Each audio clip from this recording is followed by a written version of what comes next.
What is going on, everybody? Welcome back to the channel. Today we're going to be taking a look at two more big rubber guys from the Collect Major line of, well, big rubber guys. So let's go ahead and get right on into it. Alright, so you guys have seen my review of Matt Hardy. I think that dropped on New Year's Day. I had the Jeff Hardy video that went up. Jeff Hardy is probably my favorite bendy to date, and it's not even close. I've gotten a few, or not bendy, big rubber guy to date, and I've gotten a few more since then, but he's definitely my favorite. I don't have too much attachment to the older guys, but I'm picking up some just based off appearance here and there, like, well, Dusty Rhodes and Ric Flair. So the cool thing about this is this Ric Flair is considered their evergreen Flair. This will be on their website 24/7, always available to order for people just now getting into the line, or if they're getting into the line a year down the road from now, they're going to be able to get him at retail cost, and they don't have to worry about a potential upcharge because, well, it's at retail cost. So that's pretty cool. As far as this Dusty Rhodes, this is not the one that went up for pre-order. I don't even remember who else was in the set with Dusty. This is the, ooh, 1 of 100? 1 of 800? Let me go double check. Yeah, this is the 1 of 800 WrestleCon exclusive. This is considered Yellow Boots Dusty. There's a running joke that Cody Rhodes convinced Matt Cardona that there was a Yellow Boots Dusty Hasbro. That was never true, but now we have a Yellow Boots big rubber guy of Dusty Rhodes. So let's go ahead and get into these figures. We'll go ahead and start with Dusty, since I really don't like Flair, but it's not the figure, it's Flair. Dusty Rhodes, I love the head scan here. I don't have anything to compare it to besides really the Ric Flair, and then we'll talk about some other kinda LJN off to the side. It looks really good. I like the heft of him. He's got a nice size to him because Dusty was a bigger guy. You have the birthmark on the stomach there. I love the pose here because it's kind of like Dusty cheering on somebody or hyping himself up. You know what I mean? Has the DR on the trunks. Looks good. Nothing on the back. It would have been cool if this had the polka dot gear. Maybe there's a reason that they cannot do the polka dot gear.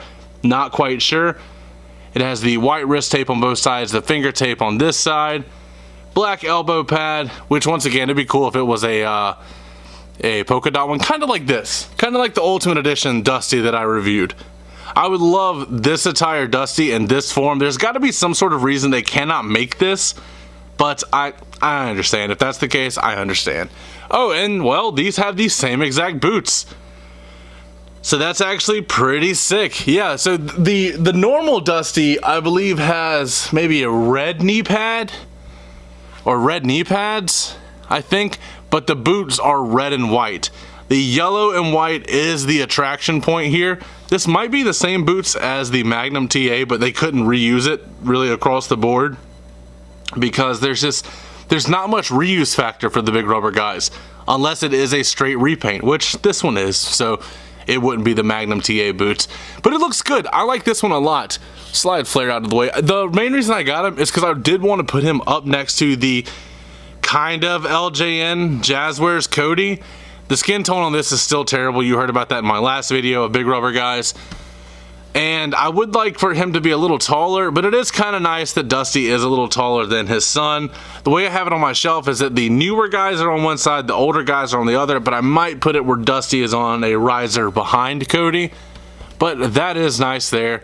I didn't want the regular Dusty because I'd passed on it initially, but then when I had an opportunity to get the WrestleCon exclusive back at the Royal Rumble, I figured it was a no-brainer to go ahead and try and get it. It is a fairly simple figure, but it is nice, it is effective, and it does look good on the shelf. And then as far as looking good on the shelf, we do have this crazy old man right here. We have Ric Flair. Now, if you've been on the channel for a few years, you know that I don't like Ric Flair at all, but it's hard to pass up a title, which is the same reason that I bought the Harley Race Bendy that came with the NWA title. As far as the head scan, I do like the head scan. It does have that crazy old man look to him. Has the long blonde hair. It looks good. It really does. I hate to admit it. It has him doing the woo pose with his face, if you want to call it that. It has the arms out. Like, you could take it as he's like challenging someone to like come here, or that he's just got like all his effort going into a woo. And that might be the case with that man. Let's go ahead and take this belt off so we can look at the full ring gear. And these are like simplistic, but they still do have nice details. The Jeff Hardy isn't simplistic at all, but it does have the light blue ring trunks. It has the RF here.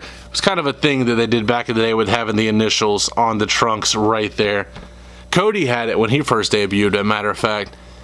It has the darker blue knee pads, and they're kind of below the knee on the back of the knee pads. I didn't know this till just now. It is a baby blue just to match the trunks.